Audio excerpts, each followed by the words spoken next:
What is up, Mets fans? Welcome back to another episode of the Mets'd podcast. Of course, today we've actually got some baseball, some moves, some things to talk about. It's so refreshing in what has been one of the most boring off seasons I can remember in the recent past. It's been pretty boring, but Jake Diekman, Shintaro Fujinami coming into the New York Mets. Of course, me and James are going to break it down. You got the pitching whisperer, going to give you all the little stats and information that you need to know on those two. Francisco Álvarez we'll talk about a little bit too, maybe a contract extension in his future. And we'll talk about some prospects as well, our top 10 lists. And we got a crazy, absolutely insane top 100 prospect list from Keith Law of The Athletic that, I mean, me and James haven't really talked bad about anybody in a while. We got to talk bad about that list because there is some absolutely crazy stuff on there. Remember to follow us on all our social media at Mets'd on Twitter, Instagram, and TikTok. Instagram's been popping off. Thank you guys for all the new followers and hopefully new listeners that have come over from there. James has been killing it. I'm finally back in my grind as well of getting some content out. James is not trusting me yet, but we'll see. I've been sick. Remember to subscribe to the YouTube channel as well, Mets'd Podcast. That's where the video version of this will go, as always. And if you're listening to us, Apple Podcasts, Spotify, Google, whatever it is, drop us a rating, drop us a review, download and subscribe. We do appreciate you. So, James, after that lengthy intro, what's going on? How we feeling? Like the intro. I didn't think you were ever going to give me a chance to talk.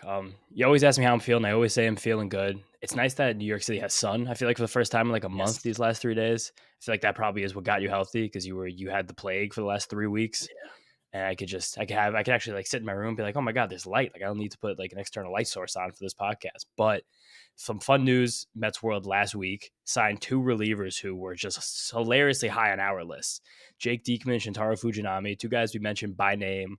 Actually, I don't think we talked about Jake Diekman this offseason because I just thought he was pricing himself out of the Mets tier, but it turns out he wasn't. And then Fujinami, someone I've been talking about since like the whole last like month and a half on this show. I'm very excited about. Yeah, I think I might have mentioned Diekman just like in passing when we're doing like quick guys we would like. And I'm like, I always want Jake Diekman. Like, that's my guy. And I'm really glad with what the Mets have done here with this bullpen. And I know we tweeted about it earlier in the week, but it's a fun little bullpen. And adding these 2 guys who have crazy stuff makes it like really, really interesting to break down and what the dynamic is going to be with how they use these guys too. Totally. And I think that there's like a very interesting use case. Why can I say use case? A use case for each guy. Tough one But for you. the biggest thing about these 2 moves is that they both just throw complete fucking gas. Like that is the key here. The Mets Straight last year, fucking gas.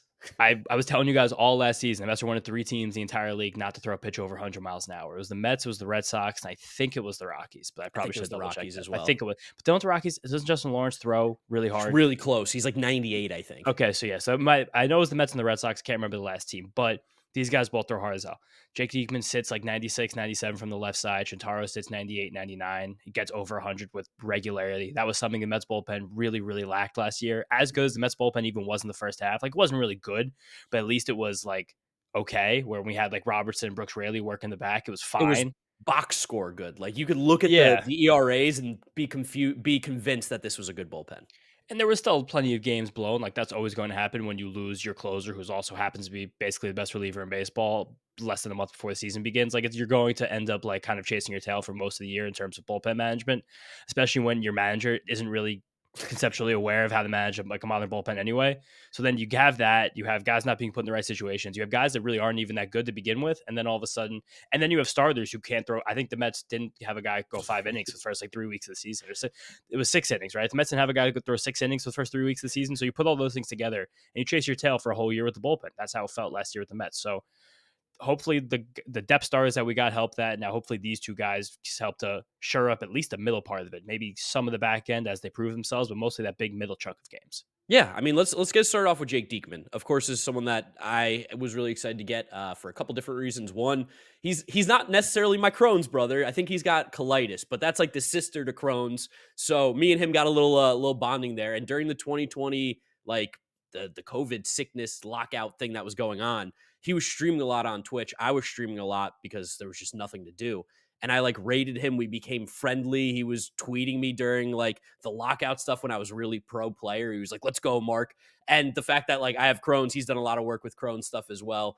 It's just good to have another ally on the team right there for me because he knows what it's like to have some Crohn's disease. And I will say, He's had it way worse than I've ever had. I think he had to get a piece of his colon removed at one point, and he had the bag for a while, which is crazy to think about that he pitched in Major League Baseball at one point with the colostomy bag. I'm like 90% sure about that. And he was still pretty dominant. I think that was when he was with the A's, if I'm correct. This is your poop pal. This is my poop pal. This is my poop guy. I mean, listen, like I'm again friendly with him, so hopefully we'll be able to get him on the podcast in the next couple weeks here. I want to let him settle in and let the move become official before I actually ask him to come on the podcast. But as long as he's a Met, I think he'll be on here at some point. Yeah, we don't have to wait for that kind of stuff anymore. But it's nice that it is officially official. There's no chance of this get Correa-ing again. But I just think he's just like a very solid pitcher. I think a lot of like what's going on right now with his like mindset and his like not his mindset, the way this move is being viewed is kind of because of how not so great the full season stats look last year. And same thing with Shintaro Fujinami. But I think that was because both of their seasons began so poorly, like as poorly as like pitcher seasons could start. And like again, starting with Diekman, he threw 11 innings with the White Sox beginning of the year through April and May, and it was a complete fucking catastrophe. He had more walks and strikeouts, gave up 10 runs in 11 innings. It was terrible. And his last 2 appearances for the White Sox were against the Rays, and they were the worst it got. He gave up 6 runs in an inning and a half, and then the next week he was actually on the Rays, which was funny. But he was still like throwing really hard. Stuff was electric. He throws 97 from the left side. Like you can't really do anything about that. There's very few pitchers in baseball who even do that. Off the top of your head, who's the lefty that does that? I mean, Josh Hader. That's probably the one that I think of off the top of my head. And the thing that he does too is it's 97 with sink, because I think he throws a sinker unless he changed that with the Rays. It's the run. Okay. He gets the glove side run. He like uses that on the outside of the plate a lot against righties, where it's not like it doesn't move where it's like a backdoor, like a 2-seamer that's like kind of going against the grain, but it's just coming at you. So he can start that thing like outside for right-handed hitters, and it's coming so hard. Not necessarily like late movement hard, but it's just coming at you so hard that he just picks off that corner a lot. But then he went to the Rays, and they were not even like we're not picking off corners here. Like you throw 97 miles an hour, just throw the ball. Just throw the ball. They're not going to hit it because your stuff is so disgusting, and we're going to figure out the rest later. So he started throwing more fastballs, fewer sinkers. Not like a huge change, but like he was throwing 10% sinkers, and by the end of the year, he's basically throwing none. And the fastball actually jumped up a whole tick, like a mile an hour, as well as most of his pitches across the board, which that's probably something that happens naturally for pitchers as you get more and more into the season. The weather gets warmer, your arm starts to get warmer after like spring training and not throwing with intense like velocity and intensity the whole winter. So that's something that's natural, but it did happen. So maybe that's something that can hold and maybe get even harder by the end of the year, but remains to be seen. He just threw so many more fastballs over the plate. He had a 50% zone rate with that fastball in those 10 innings with the White Sox, 11 innings with the White Sox, and almost 60% with the Rays. That's a massive difference in how much he's throwing that. So maybe that's game planning. Maybe that's just like something they did to help him with his control and command, but he threw a lot more there. Again, I'll tell you, he threw a lot to right-handers on the outside of the plate. You'll see that's where he lives against right-handers when he's at his best. And like there was a great one he had against, I think it was, who was it? I was watching videos of it before. I think it might have been Jordan Westberg on the Orioles, where it was Diekman's hardest pitch of the year. It was 99 miles an hour. And it just like came right at the top, high and outside corner, which I feel like is a kind of a hard spot now for modern hitters to hit because so many guys have gone like selling out for low balls over the last few years. Like I feel like that's where like powers come from this modern generation of hitters. So he just gets that a little bit of rise and that like diving in action to the upper right hand zone for right-handed hitters. And it's just when he's on, it feels like watching videos of him before. It looks kind of unhittable.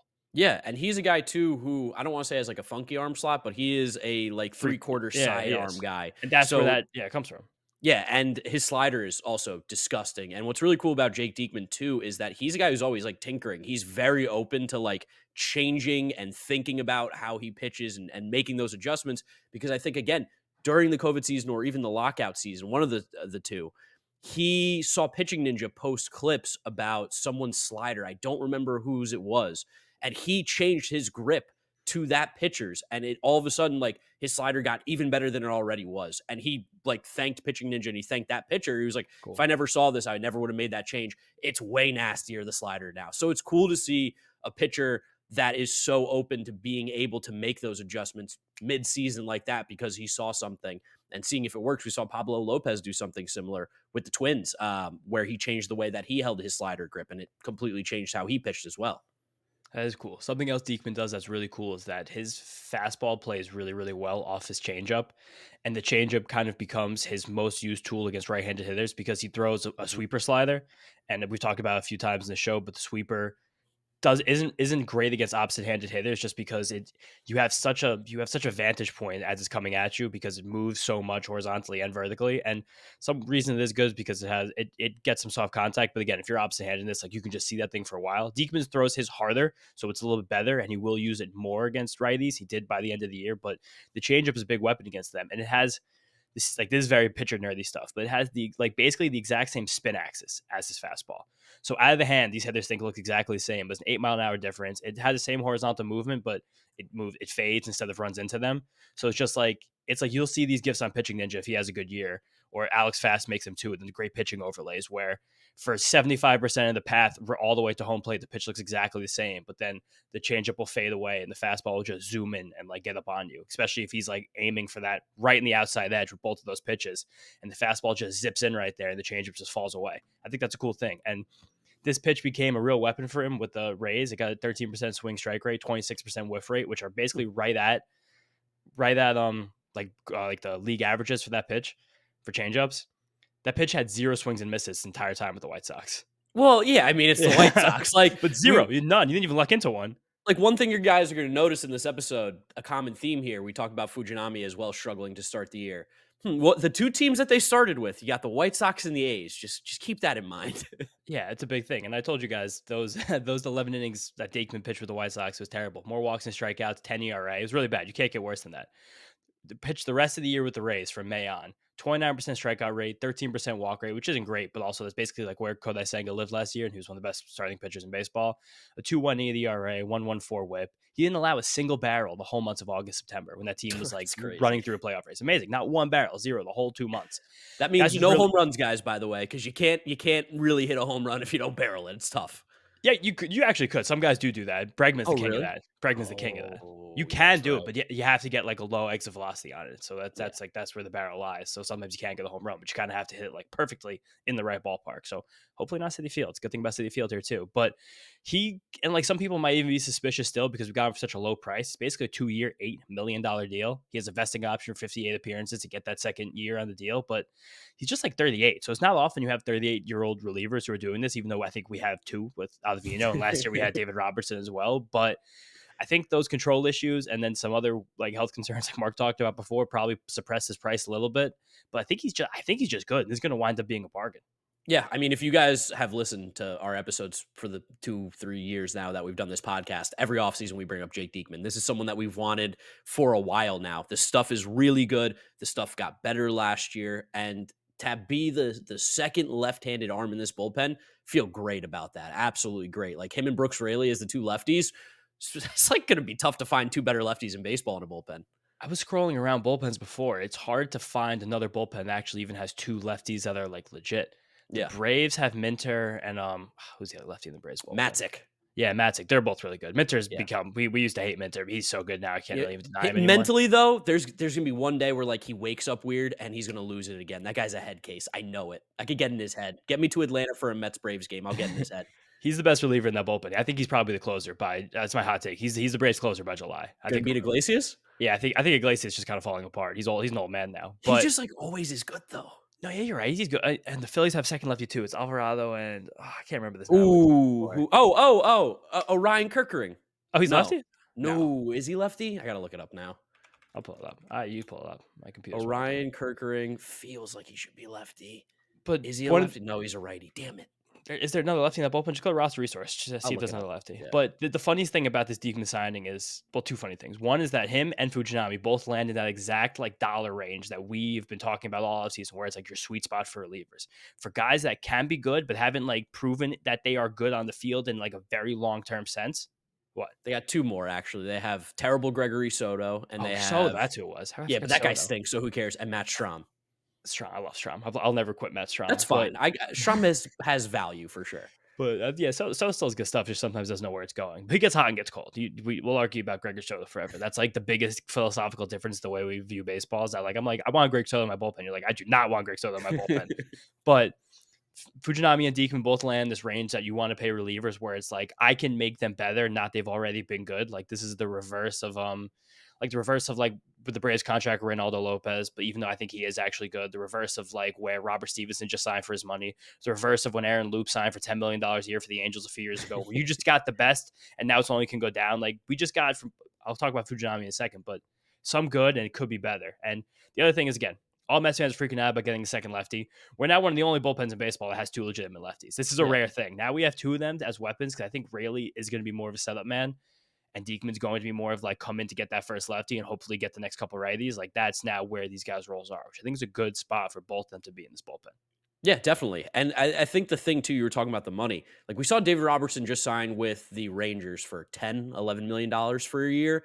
I love that the Mets are basically getting Diekman and Fujinami and even Jorge Lopez. Those three guys About all 10 mil. together are going to be about $10 million, like you said. So the fact that the David Stearns like clearly has a plan of what he wants to do with this bullpen and he's executing it, it just feels really nice considering like there's been so many bad bullpen decisions made in the past. Not so much the last couple years, but just previous Mets generation teams and stuff. And it seems like they know what they're doing here. And previous Mets, and also every team makes these bad ballplay decisions. Yeah. Every single offseason. This isn't just the Mets thing. Like there's that dead zone for reliever contracts. It's hard to shop there. And I think another big part about why the Mets decided to go like triple tap these three guys in the middle, because I think they all kind of are in the same tier, Jorge Lopez, Fujinami, and Diekman, is like if the Mets had like a pipeline where there were ready-made relievers coming up into their system and that was okay, then I'm fine with paying someone who's worth it $10-12 million.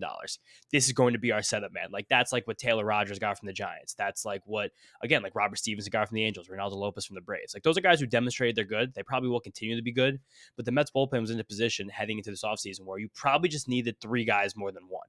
Yeah. Like the bullpen wasn't strong enough yet. It wasn't being built in a way yet that was sustainable that like we can have this $10 million reliever, then figure out the rest. Like we still like triple tab, like really peppered that depth, like the Kyle Cricks, the Chad Smiths, but like those aren't guys that, we don't want those guys as like, these are the opening day bullpen guys. We want those guys to be like, so we don't have to like search for Adonis Medina in April. Like we don't want to have to go like pay the raise for Wilmer Font so they can then hire more analysts, and we're just giving them money for a guy with no options. Like we don't want to be in a situation anymore where on April 27th we're like, shit, we're out of relievers. How are we out of relievers already? Where's Denny Reyes? Where Brody Van Wagenen is wearing the banana shoes. Like we have to find the guy who's in trouble for this. Like we have to find out who did this. But it's you did this. So now this is just a team being built in a smart way. And I think the big smart thing that happened here too, big smart thing, how smart of sense was that? That was good English. That was that was something I would say. Yeah. Here's the big smart thing. Shintaro Fujinami. I love this guy. I think that the only problem with this contract is a 1-year deal. I wish we locked him up for a decade. Like maybe this will get soundbited when he has a 9 ERA in April, but I think this guy can be so damn good. I really do. I do. Yeah, the thing with these two guys is I'm going to say it now to anti-soundbite you.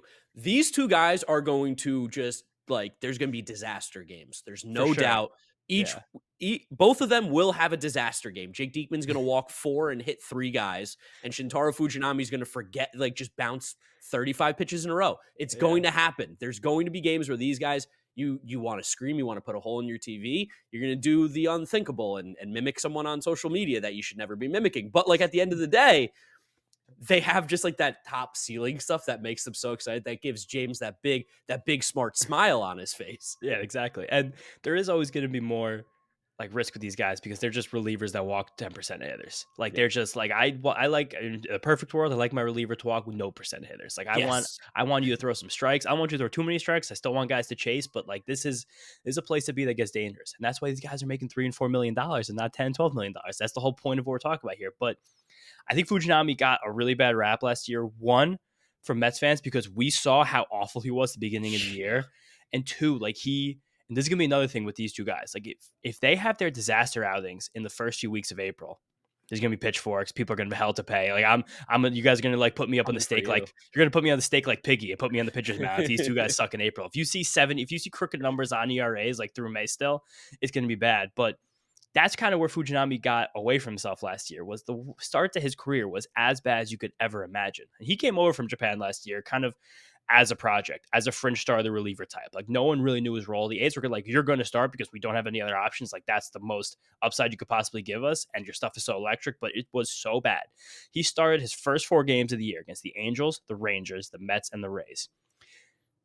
He gave up 24 earned runs in 15 innings with 12 walks and 12 strikeouts his first 4 starts, they were like, all right, didn't work. Bullpen, bullpen, bullpen. Please go to the bullpen. Please go to the bullpen. And then after that, it actually did get better while he was still with the A's. The ERA was still ugly. It was over 6, but the FIP was only 3.8, and he had 26% strikeouts, 12% walks, which is, again, that's basically exactly where Kodai Senga lived all of last year, but with good defense and much better sequencing and much better coaches around him. And I'm going to keep putting these guys together in comparisons because I think there is really meaningful comparisons to their stuff, but I'll talk about that later on. And then he got traded to the O's.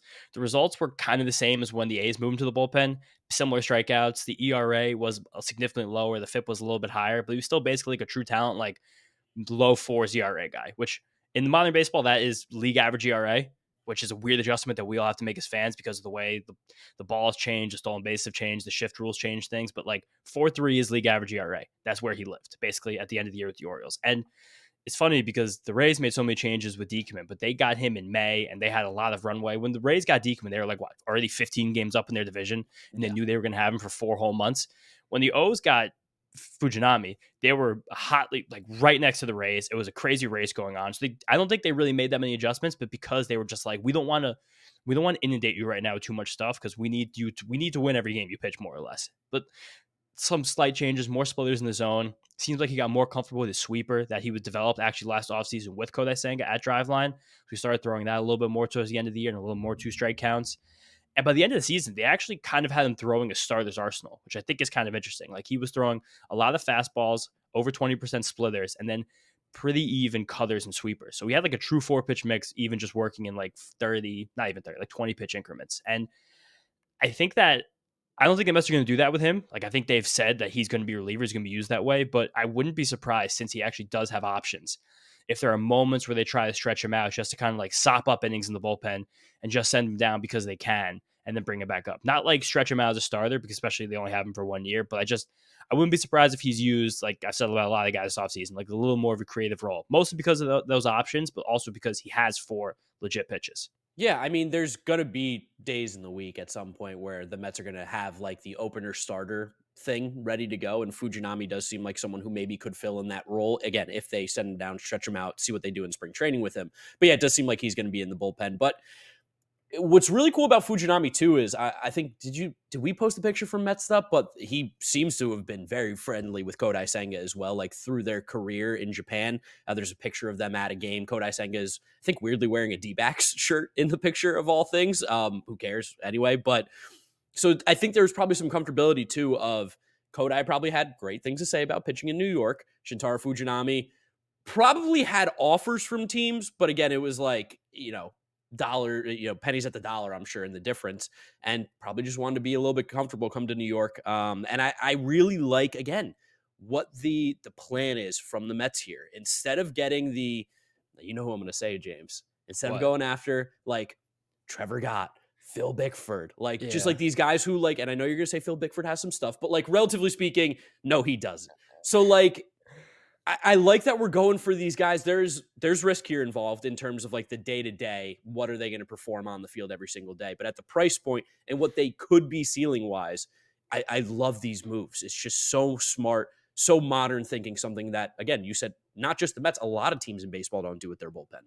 Yeah, and especially the ones that I feel like perform better year over year. Like you never really see the Rays, the Dodgers, even the Yankees as a team. Like these teams kind of build the relievers internally, and then they kind of figure out what's going to happen after that. Like when you start shopping for relievers, it always becomes like a bad idea. Like think about the teams this offseason that have signed those $10 million a year reliever contracts. You have the Pirates, you have the Angels. I mean, you have the Braves. Yeah, the Angels are dumb. Yeah, the Braves kind of do this every year. It never really works that badly, but they also, again, just have like good infrastructure. And Reynaldo Lopez, they said they might make a starter. So, but since that happened, they trade for Chris Sale, and like I think that does change so things a little bit. But Sale also is going to throw what, like 80 innings, so 100, yeah. Like I just think this is a fun place to be. I also really think, like we've talked about Fujinami Senga being friends. I really think something that appeals to the Mets is kind of how similar these guys' arsenals are. Yes. I haven't really heard anybody say this yet, but he has a hard fastball that I'm sure if he was starting, it would more sit like 96 and 98 like Senga's, but as a reliever, it sits like 98 to 100, and it has more run than hop, pretty similar shape. He has a splitter that's the money pitch. It's not the ghost fork, but it's still like his best pitch. I think darts out of the zone. Teach him the ghost fork. Right? Why not? It's really only 1 year contract. Only 1 year contract. Give me a 3-year extension, and then we'll teach you the ghost fork. You want to learn the ghost fork, you got to sign for multiple years. Got to play a little game here with this. And then he has a color that mixes in. He's working on a sweeper that these two literally learned together. They went to Driveline together last offseason. They were both coming to America. So I think that the experience that now Senga has pitching for a year in the city, in this ballpark, in this organization, whatever Hefner did with Senga last year, that kind of helped him transition from being a guy who was like a fringy starter for the first month and a half of the season to then being like completely lights out. I also think that it's kind of funny to think about this, but I really thought that like big thing with Senga last year, starting that season, was could have a lot had to do with the weather. Yeah. And we know that last year Fujinami was pitching in Oakland at the beginning of the year, which is not a fun place to pitch, especially in April. It's just not good weather, not fun environment. It's cold. Like I don't know. I feel like when Japanese pitchers come over, I feel like that's a big thing. I was kind of where Imanaga about him pitching in Chicago. I had fancy baseball brain right now, doing a lot of research. It feels insane. It feels like it's gonna be a tough adjustment for him in Chicago because the first cold as hell. 3 months are cold and windy. Yeah, I don't know, but just something to think about. So even just like having like Senga nearby, the fact that they have like the same pitches, the same pitching coaches worked with them last year, I think there's a lot of potential there. And then the other obvious thing, the big reason that the Mets signed Shintaro Fujinami is velocity. We've talked about this a lot. He throws cheddar, like it's gas. Mets were what? I think it was his fastest pitch came against the Mets last year when he was his two fast pitches 103? came against the Mets, and that was kind of funny because that first time pitching against the Mets, it was a disaster. And I think a lot of Mets fans remember that because it was still April. It was a Friday night, 10 o'clock. So I'm sure that's like if you're gonna like. I'll watch a Friday night game at 10 o'clock. Like it's a great time to watch a game. Like if we're out and we're at the bar, we're like, oh my God, the Mets are on at 10. This is amazing. But also if like for the older generation of Mets fans, you're like, I can sit down at 10 and actually enjoy these first 6 innings, not have to worry about waking up in the morning. So I was like, I'm going to watch this guy I've never seen before. They're like, oh, he can't throw strikes. Francisco Lindor to the grand slam. This guy sucks. And a lot of Mets fans have probably tapered out. Not a lot of Mets fans. You guys heard last week the survey we talked about, but I'm sure more Mets fans than we realized probably were not watching a Sunday afternoon game in August when Shintaro Fujinami was pitching against them for the Orioles out of the bullpen. Threw 103 miles an hour against DJ Stewart and struck him out. And that was when DJ Stewart was at the peak of his powers. Shintaro last year threw 106 pitches over 100 miles an hour. Again, the hardest two against the Mets. Those 106 pitches over 100 miles an hour were the 9th most in the whole league. Whoa. Very, very live arm, especially as a guy coming out of the pen. He threw 7 pitches over 102 miles an hour, which is also just kind of stupid. I can't even believe that. And the hardest of the year to DJ Stewart at the end. Like he's far from a sure thing, but as far as clay to mold goes, like this is clay that could be really fun to mold. Yeah, this is a lot of fun. And you look at like what the Mets bullpen is going to look like, right now projected. Diaz, Ottavino, Raley, Drew Smith, Diekman, Fujinami, Jorge Lopez, and then that last spot's going to be between like Phil Bickford. Maybe Bryce Montes-de-Oca is feeling healthy. He can maybe make that last spot if he's ready to go. Michael Tonkin, Sean Reed-Foley, who we know like looked really good at times last year, was pumping upper 90s, which was really cool. You have Austin Adams. You have Josh Walker, Johan Ramirez. Your boy Cole Sulcer got a non-roster invite. Did you know that? Of course. We talked about that a few months ago. Did we talk about that? Okay, yeah. But like dark days. There's a lot of just like fun-ish arms that are now filling out these spots rather than just like complete losers in the past, like Jacob Brame. Yeah, exactly. And it's kind of funny. Like this bullpen is so old compared to like other bullpens in the league. Yeah. Like I think that Bickford's a guy like really on the roster line right now. Like I think he'd be someone if they DFA, they wouldn't feel that bad, especially because if Fujinami's not going to be the long man, they probably do want either Reed Foley or Tonkin or Max Kranick to be the guy who's like the long man, like sopping up innings, or just whether or not that is Tyler McGill. Like that's also remains to be seen. Like he makes like a lot more sense in that spot than Phil Bickford. But if that like let's say that spot goes to Michael Tonkin, Fujinami turns 30 in a few months. Every reliever in the Mets bullpen will be, and same with Edwin Diaz. Every reliever in the bullpen will be 30 years old. It's just old men. Diekman's been in the league 11 years. Adam Ottavino's been in the league for 12 years. Like these guys have put in their time. They've put in some service. Like we have some grizzled vets in this bullpen, which I think is rare for a bullpen that's one so cheap and two not still considered to be like that good in terms of the scope of Major League Baseball. I mean, we say it every episode, but man, it's gonna be a fun season if you love baseball. It's gonna be so much fun. It's gonna be great. We're gonna talk about it a little bit. Yeah, I know Mark's gonna make a video about it too for his channel about the PECOTA projections. But like right now, Fangraphs, PECOTA, all the nerds have the Mets as like an 84 win team. It's a coin flip. They make the playoffs or they don't. That's pretty much what it is. 84 win team is amazing. Nimmo actually went on the show. The show with the legends. Yeah, the show. If you guys don't know the show, you should know about the show. with John Heyman, who once famously said that he never saw a black person near Fenway Park. That was an old tweet. You can't forget about that one. But Nimmo said that he's like they feel like underdogs, and there was like excitement in his voice about it. Like there was Nice. also Nimmo's wearing like a black T-shirt and a gold chain. Like I don't Whoa. I don't know what got into this guy, but he He like got that money, and he's like, let's get a little tea. You know what? Maybe he's been hanging around Francisco Álvarez. We know that guy's dripping in tea. I don't even know, but like, hearing him talk about that seems like this team is excited to be the underdog. Last year, it felt like there was pressure that just they, Could not for handle. lack of a better term, weren't really ready for. They weren't. The guy in charge wasn't ready for it. They got like the whole thing just felt bad the whole way through. They're never comfortable. They were never ready. And feel like that the league just kind of walked up on them. But this year kind of feels like the opposite might happen. Underdogs, no pressure, just gonna play some baseball. It's gonna be a lot of just baseball this year. So I hope you like it. Yeah, I'm super excited for the season as we get closer and closer. And one thing to talk about too is we just saw Bobby Witt get that contract extension. I know the big one right now is Pete Alonso, but we know that's not happening. It's just not going to happen before the season starts. There's no way. Francisco Álvarez, that's a real conversation to be had about extending him or giving him that contract that you see a lot of teams be aggressive with their young players. And I mean, the Bobby Wood contract was crazy, but if there's anybody to give it to, he's one of those guys right now. You're going to buy out a bunch of cheap years as he starts to get arbitration, and you pay him more when he wasn't going to be arbitration eligible. So he's going to end up getting like $35 million a year towards the end of that contract, which is probably going to end up being pretty cheap for a guy who looks like he's going to be not one of just the best shortstops in baseball, but one of the best players. And a guy like Francisco Álvarez is in an interesting situation where the Mets could probably extend him right now. I would imagine he would be pretty interested in that. And you'd probably be able to get him for pretty cheap because as much as we love him and know he's going to be good, and he knows he's going to be good too, the numbers were not there technically last year. Like he wasn't disgustingly good where you have to pay him a ton of money.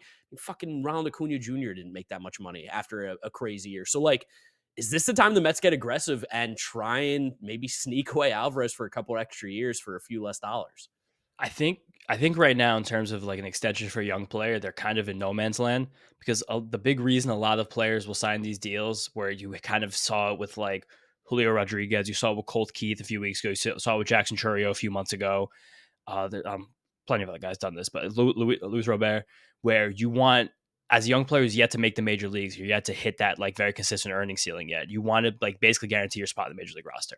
Yeah. Like I want to buy out a year more of this minor league earning because this minor league earning is terrible. At least if you like, I get me to the major leagues, I'll give up some money. I'll give up money later on when I'm 27, 28 years old. So you can give me like $5 million right now because that'll change my life, my family's life. Where Alvarez now, he's in the major leagues, it's totally official, totally ordained he will be. But from his perspective, like you said, he hasn't put the numbers out there yet where he's like, I'm going to now get this contract that feels okay, which is the difference with where Bobby Witt just was. Bobby Witt's first season was similar to Alvarez's season, where like you could feel something was happening, but when you look, you're like, oh, it's like a 720 OPS and like a WRC plus under 100. Like I see what's happening here, and I see he's really good, but it's not there yet. Where like my agent can come with concrete, tangible things to be like, make me this much money. Like I want this contract to grow into being one of the highest paid shortstops, or in this case catcher, by the end of it. But there's 1 year away for where that's happening, where like I feel like this year, if Alvarez has a 120 WRC plus, 25 homers, 250 average, 20% strikeout rate, 10% walk rate, plays good defense still, doesn't get injured, next offseason, this becomes like, okay, now we have to do this, and now it can be a real thing. I think too many Mets fans' brains have been poisoned by the Braves and the fact that they take advantage of their young players like ad nauseum. Like they've abused the careers of Ozzie Albies and Ronald Acuna. Those players will never live up to their earning potential. It's really a shame, not only for them but for their families, that the Braves organizations take advantage of them in this way. Keeping bread out of people's mouths. That's what I mean. So like Mets fans are like, let's give Alvarez like no money. I'm like, I don't want to do that. Like I want one of our best players to be like paid and comfortable for his entire prime. Like maybe Ronald Acuna has put the fact that he's one of the least paid players in baseball behind him. Maybe he's okay with Sean Murphy making more money than him. Like maybe he is. Reynaldo Lopez too. Like he's a good player. Like I'm sure you're okay with relievers who appear in 50 games a year making more money than you, who just had one of the best seasons in the history of the sport. But I digress. I think that a good place to like compare Alvarez to is Keeper Ruiz. And Keeper Ruiz, before last season, after his first year in the major leagues where he was like ready and okay, who's significantly older than Alvarez, signed an 8-year, $50 million extension. And it's going to did he really? Yeah, before last season. Yes. Whoa, I didn't know. Because I was literally thinking in my head, I was going to ask you, I was like, is there any young catcher recently that has signed an extension? Because when you think of it, catcher is that scary position to give out Yeah. money just because of the day-to-day grind and how you get beat the shit out of behind there. But Keeper Ruiz, did I miss that? Where was I? Maybe it was last like March or April, so I think it was when you were Florida Sneaky. Mark. Yeah, it might have been when we were actually spring training for the Mets. Actually, good times. Remember those days? But 8 years, $50 million kicking in for this year. It's going to take him from his ages 20, I think 24 or 25 to 31 season. And at the end of that, there's a 2-year, $26 million club option for his ages 32 and 33 seasons. Where Keeper Ruiz is different from Alvarez, where like most of his values derive from contact and good defense. But like I think he's right now becoming one of the more underrated players in baseball. I think you're going to look up and be like, oh my God, I've seen 270, 15 homers and like playing good defense. I think he does bad with the framing stats. No, Yes, isn't bad that with the something framing, yeah, terrible framer, and we know that framing is not going to matter in like 2 years. So totally. But also pitchers have talked about they like throwing to him. And like yes, he's kind of one of these like catchers that you want in your organization, which I think Alvarez is becoming too, where it's like you feel like this guy's a leader. Like people Mhm. look to the catcher as like, oh, that's our guy. And I think Alvarez is becoming that, but he's still 21 years old, just turned 22. Gilbert, I think, came up at 22. Now he's going to turn 25 this year. This extension is going to kick in. So that even still feels like a weird comp. Like Sean Murphy got his extension too, but he was more established and older, high draft pick college player when he did that. The guy I'm watching right now, also like Ray Muto, people talk about that contract, $23 million. It's not Like the same. Alvarez would be Yeah, better than him. Like he was like 27 years old. He just came off 2 like 5-win seasons. Like yeah. it's not the same at all. He was on the open market. The guy I'm watching to see if he gets an extension, because I think he compares most closely to Alvarez, is William Contreras. Mm, Where William Contreras has now put out like 3 seasons where you're like, oh, this guy can fucking hit. yeah, And the defense finally just came on last year, but he's even older than Alvarez too. I think he's 26, 27 already. Like yeah. I'll look it he up. was a little bit more of a late bloomer. So Alvarez, we talked about a lot last year, like how much of a unicorn he is in terms of how often catchers play at his age, and it's been like no one history. It's like 20 catchers ever who caught as many games as him before they turned 22 years old, and only one of them hit more home runs, and it was Johnny Bench in a single season. So again, like historically comps right now, like he is tracking to be like a special catcher, but he also hasn't done it yet. He still swings and misses a lot. The defense is still good, but not perfect. Could a lot of things that he can improve on, a lot of things I think he will improve on, and it's hard to see a ceiling and a floor right now. It's just a weird spot for him to come to the table and be like, I want an extension. Correct. And the thing that makes it interesting, William Contreras too, is that the Brewers, and this I guess will build into our prospect talk a little bit too. They do have Jefferson Cuero behind him, who's a very, very good catcher as well in the minor leagues. Caro. Caro. Oh, it's Caro. Caro. Come on, speak. Yeah, you always talk about, well, you can speak Spanish. That's QU is Well, Caro. yeah, Caro. All right, yeah, Yeah. whatever. You're right. You're right. I said it out loud, and I was wrong. Cuero. It was stupid. I don't know what I was saying, but at the end of the day, Brewers don't really pay that much money to players anyway. No, never. And they have someone, I don't want to say waiting because William Contreras is awesome, one of the best So good. catchers in the league right now. He's so, Legitimately. so good. But his contract will be worth watching because that, like you said, Yeah. is the comp right now for Francisco Álvarez at the top of his game because William Contreras is one of the best catchers in the league. So it's tough. It's tough to see what value Francisco Álvarez could have in an extension. And from both sides, there's not really an incentive to do it right now either because he's No. still free. So Yeah. it's like until he gets closer to ARB, which is going to take what two more seasons, I think. Yes. Maybe next year that conversation is more real, but right now it just doesn't really make sense for either side. And again, I think from his perspective, like he'll only even talk about that negotiation if like he suddenly has a good year. Yes. You know what I mean? Like if he has another year where he's kind of middling, which is definitely part of the Alvarez projection, he could have another year this year where it's like 100 WRC plus, 220 average, 23 homers. Like that's very much in range. And that would still be a fine season for our catcher. Better season we've had for catcher for a very long time. I was looking up these catcher contracts before this. You know who's the 7th highest paid catcher in the league based on average James annual McCann. value? James McCann, 7th highest paid catcher in the league at 10 mil. So just again, put in perspective how much catchers even make. It's not very much across the league. But another thing about Alvarez, which is this, that two things. One, he signed a massive, massive bonus when he signed a 16-year-old with the Mets. I don't know where the money is now. I don't know who's running Alvarez's stuff, but like the fact he got over $1 million back then, it gives him slightly less of an incentive right now to jump for a contract. Maybe check where Keeper Ruiz's was because I don't know if that would compare to anything. But another thing is that Francisco Álvarez is playing in New York and he's already becoming a star, a bit of a phenomenon. He's going to have more opportunities for advertisements, more opportunities to market himself. And that's probably something that has worked against the Mets in this Pete Alonso negotiation as well, where it's like, I'm making more money off the field just because I live and work in this city. So that gives me less of an incentive to sign a contract to give you any kind of discount because I can just wait because I don't need the money right now. I can wait till I'm the most valuable I am on the market and then do that. I don't know if it's going to happen. I'm just like talking out loud, talking about little things that are happening. But I think that there's less of a chance the Mets. I think there's no chance this offseason. I hope this comes back as a soundbite. I think there's no chance Francisco Álvarez signs an extension in the next 2 months before the season starts. But next offseason, I think it's possible. 2 offseasons, I think it's more possible. But overall, I wouldn't be shocked if he gets to arbitration. I wouldn't. It doesn't happen a lot, but I don't know.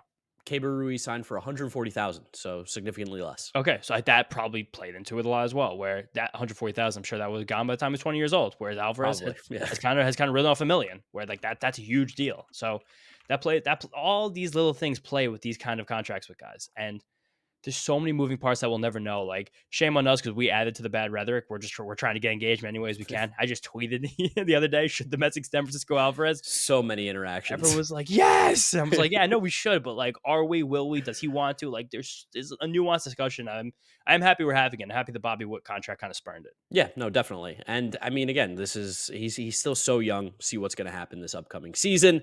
And that leads us kind of into as well. Our final last thing to talk about here a little bit is going to be prospects.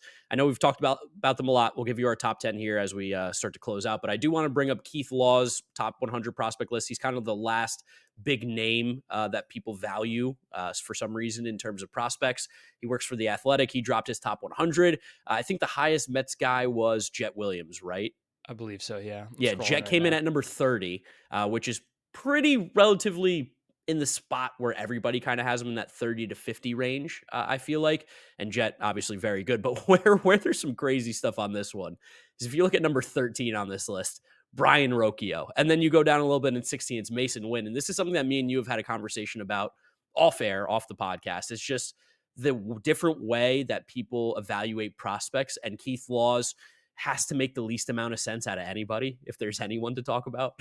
I think it's funny too with this list. Like Keith Law is a legend in the game. He's been scouting, making prospects lists for a very long time. He was with ESPN for a while and he was doing really good work there. I feel like before ESPN, I know he was somewhere, but I can't remember where. I have no clue. I want to give some credit if his due because to get to the point where you're the prospect guy for The Athletic, like you've done a lot of good stuff.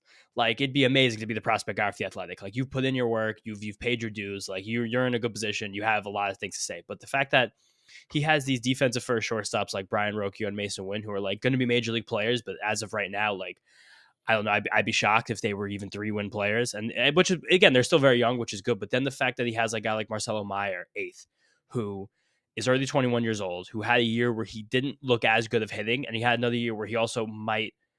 Is he like? What's his defensive consideration right now? Shortstop? Is that like a full blown thing? He had been comped as like a Corey Seager defense player. Because I know he's big. He's 6'2". For sure, but defensively, I think he's just fine at shortstop. I don't think he was ever like, oh my God, this guy's a wizard over there at short. I think he was just good. They expected him to be a shortstop. But again, like another disappointing season. Maybe he goes more into like that Noel V. Marte world now, where maybe he's more of a third baseman at this point. Yeah, especially as you keep getting older, keep putting on more weight. You keep hitting for more power. It's like, I want to keep doing this. But this Keith Law list, there was a lot of weird stuff like that. Like, I didn't like that he had Max Clark ahead of Walker Jenkins. Like, these guys were in the same draft class, and like Max Clark, I mean, Walker Jenkins just hit the ball harder. He had made more contact. Like, it was very clear. I mean, it was a little bit of pro ball, but also going back to their stats from the club circuit, like, it just seemed like he just did a lot of things better. So I was like, the fact that he was one spot ahead, it seemed like he was just kind of trying to be different. But the thing that pissed me off the most about this list by far is Drew Gilbert's ranking. Yeah. Drew Gilbert at 100 is insane. It's nuts. That's just wrong. That's incorrect. And especially with some of the guys that are listed ahead of him, it looks like he picked out names of a hat at points on this list. Like, it's crazy. It's also because like there's so much of this list where it's like Drew Gilbert, there's a good chance in 2024, like he's a contributing major leaguer who can play defense in center field at an adequate level and hit for power and average, like be a well-rounded player. He's not throwing the home run power, but like across 162 games, like I see him as being like a 23, 25 homer guy. What? Brandon Nimmo. A guy who also didn't get a lot of credit in a lot of these prospect lists. And like I tweeted the stats from Drew Gilbert this morning from Mets'd once he got to AA with the Mets, and he was unstoppable. The guy was hitting the crap out of the ball. He has a lot of the tools that you want for a Major League Baseball player.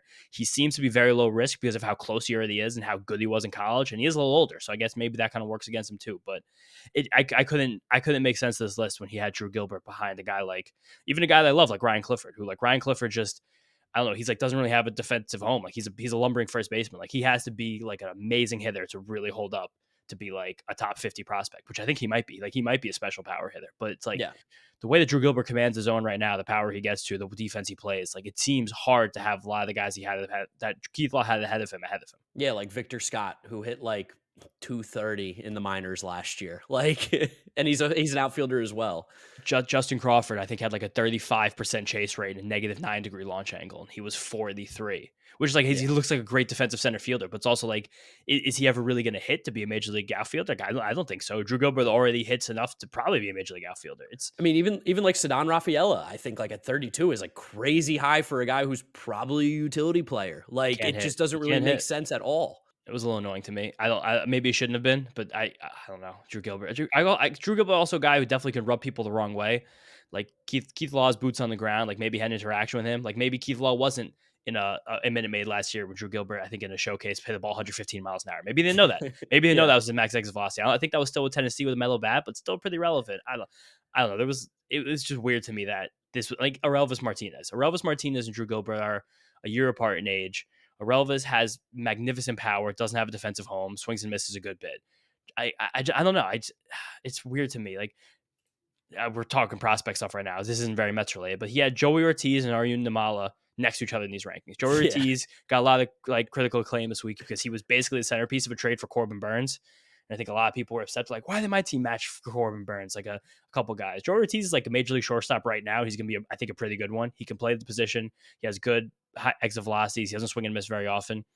Namala is as much of a project as we've seen in the first round of the major league draft in like a decade. And he could be like a great player. Amazing. This is no doubt on Arjun Namala, but like you said, he is a huge project. Like everyone sees the raw talent with him, but it has not yet shown up in the performance for Arjun Namala. So yeah, to have like those guys next to each other makes no sense. And then both those guys ahead of Harry Ford. Are we kidding me? Like one of the best young prospects in baseball. He puts at 61. I can't even wrap my head around it. Harry Ford's awesome. He's a sick player and a sick athlete who plays catcher. Like what? Last, we're going to rag on Keith Law here, but he had Miguel Bleis ahead of Drew Gilbert at 88 in the list.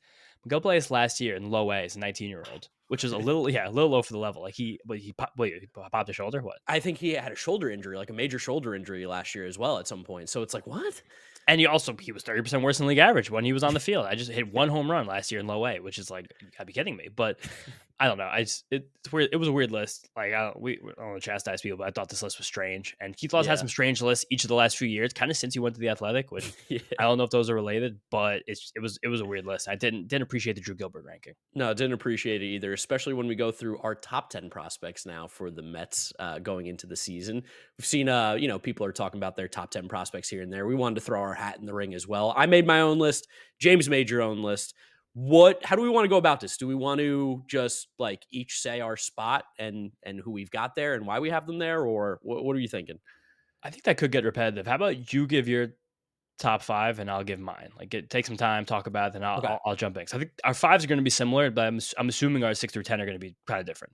Yeah, it's probably where we differentiate a little bit. So number one, I've got Jet Williams. Number two, I've got Drew Gilbert. Three, Luis Angel Acuna. Four, Ryan Clifford. Five, Colin Houck. A little aggressive with Houck there, but I just love the build that we have on this guy. I mean, he's a big, strong kid. I know we didn't see much out of him just yet, and this could change when we see him play a full season of minor league baseball, but I just trust what I saw last year during the draft process of very solid player. Hopefully they can get more out of him like we've seen with some of the other prospects. Ryan Clifford, of course, crazy pop. Get him out of Brooklyn, and you'll see this guy really flourish in Binghamton hopefully this year. Luis Angel Acuna, I think, is a sneaky candidate as someone who could maybe make the major league roster early on in the season. Just someone who seems to be pretty close to major league ready, and he does play positions that are important up the middle. Drew Gilbert, we just talked about for a while. He's going to be on the major league roster at some point. And Jet Williams just is the best prospect that they have. Hits the ball hard, doesn't strike out, gets on base, does everything that you want, and can play a variety of positions. See, I've actually switched since we made these lists.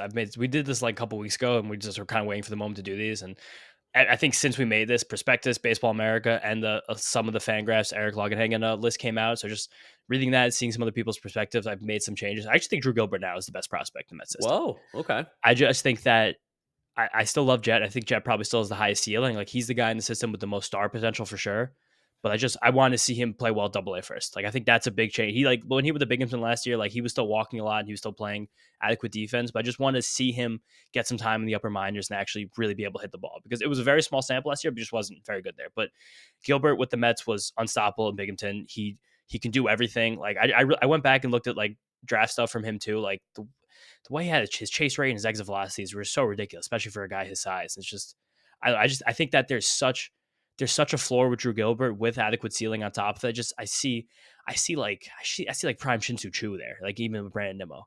It's like that's more of like a body build like similarity too, where just like he's gonna walk, he's gonna hit for some power, not a ton. He's gonna pepper the gaps, like, and he's just gonna be a nut. Like I miss having a nut in the major league clubhouse. The Mets don't really have a nut right now, besides Dog. McNeil, but he's like different. But like I love Gilbert and Jet's my two. I've been talking about him all off season, so I'm not going to stop now. But Christian Scott, like I'm so ready for Christian Scott to be an impact pitcher.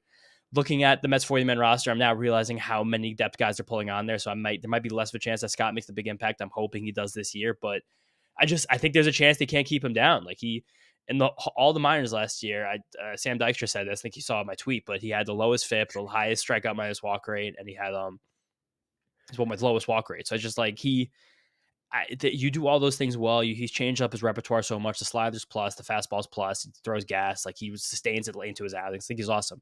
Then 4 and 5, I have Clifford and Acuna.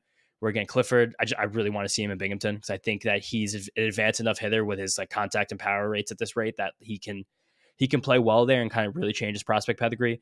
Eric Longenhagen comped him to Duda, which I thought was hilarious. Okay. Because like right now that sounds awful, but it's also like, you know what? Like he's like about 4 years of 120 WRC plus. Like Dude, if you on Baseball Savant, you can go back and look at like the percentiles from like 2015, 2016 and stuff. Lucas Duda's 2015 percentiles are sick. He's like 98th in everything except like K rate. And it's like, yeah, damn, I'd take a player like that on the Mets right now. Right now, I would take 100%. Lucas Duda. Imagine if he was the DH, this team win 95 games.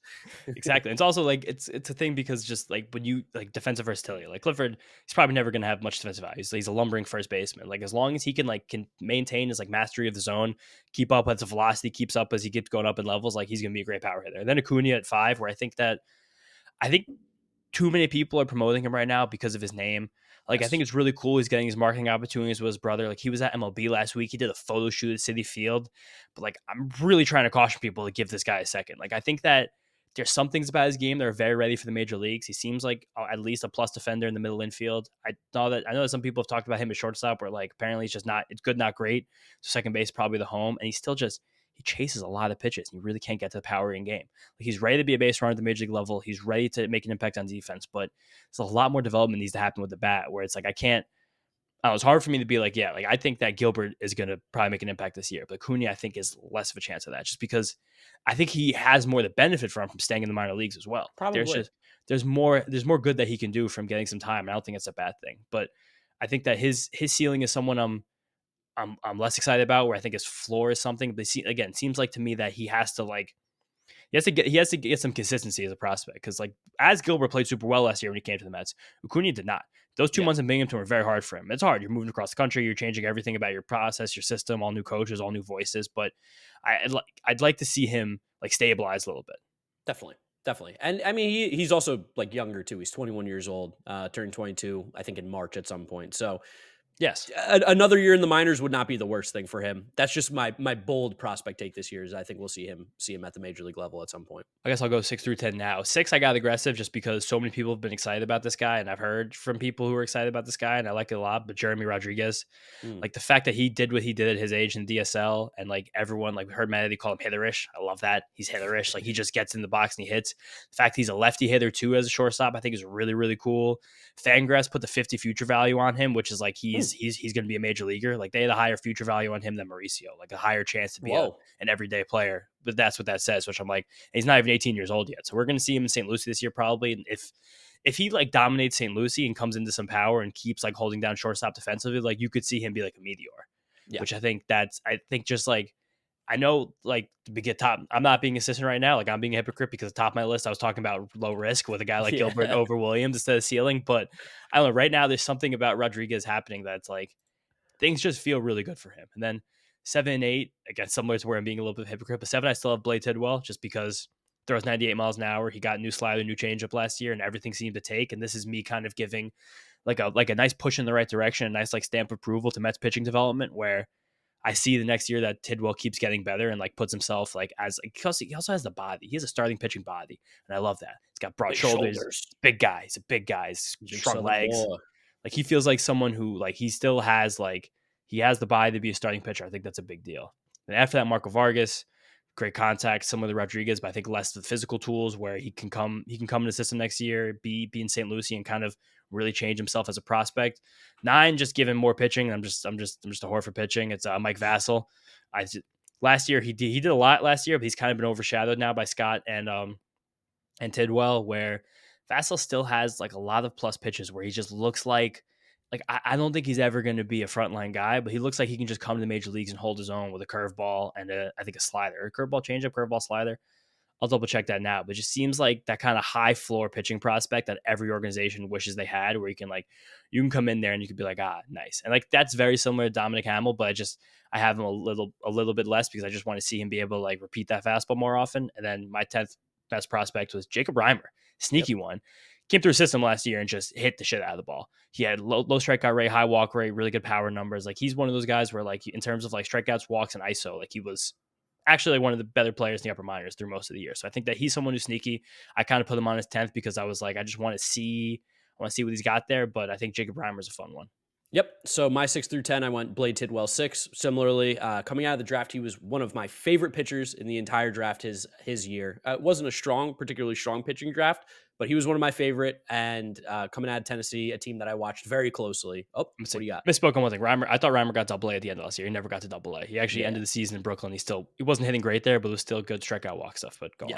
But yeah, so Tidwell, a guy that I watched a lot, just great stuff. And I think, especially with what the Mets have been able to do in just a year with the pitching, like you said, really excited for a guy who has the ability to throw like 98, 99 miles an hour. And Blade's a sick name. I don't know. There's just something about he's got a feel of somebody who could just come in and be like an intimidating starting pitcher, something that you don't see too often, I feel like, in modern baseball anymore.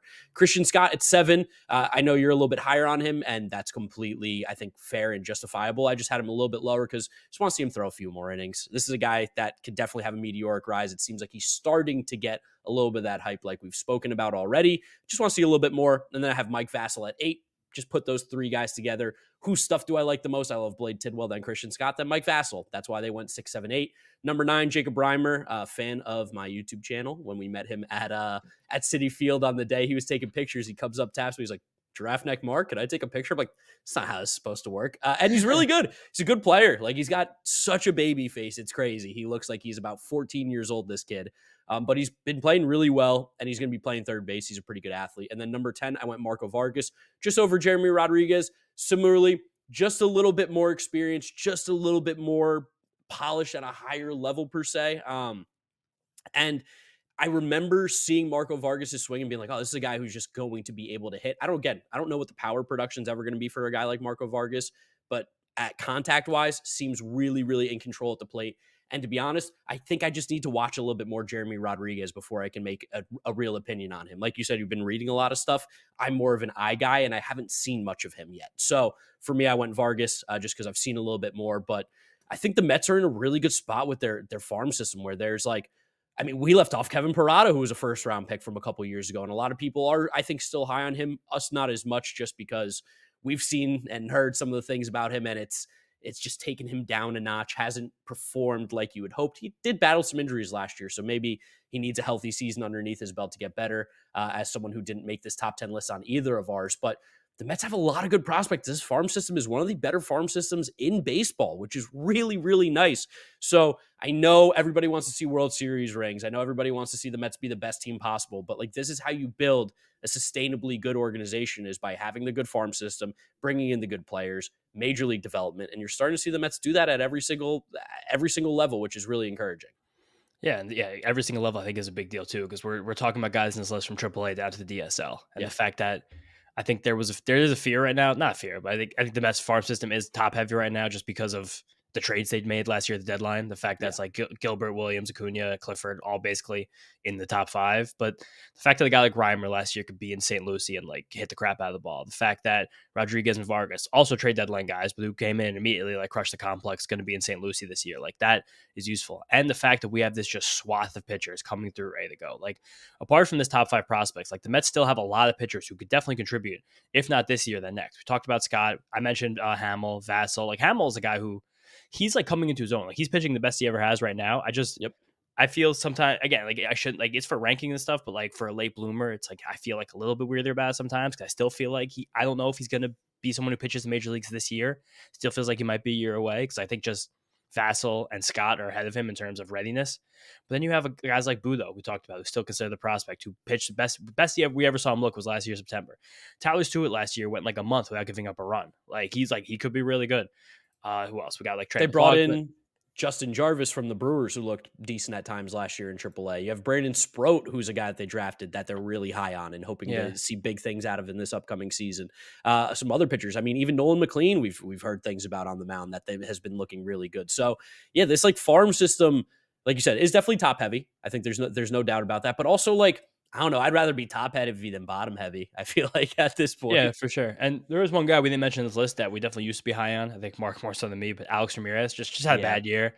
Like he kind of went from being someone who like, oh my God, maybe this guy actually has tools to be a top 20 prospect. And now it's like, I really just hope he can get himself back to the top 100 at some point. But he had a bad year in Brooklyn. Like he also looks like he just might.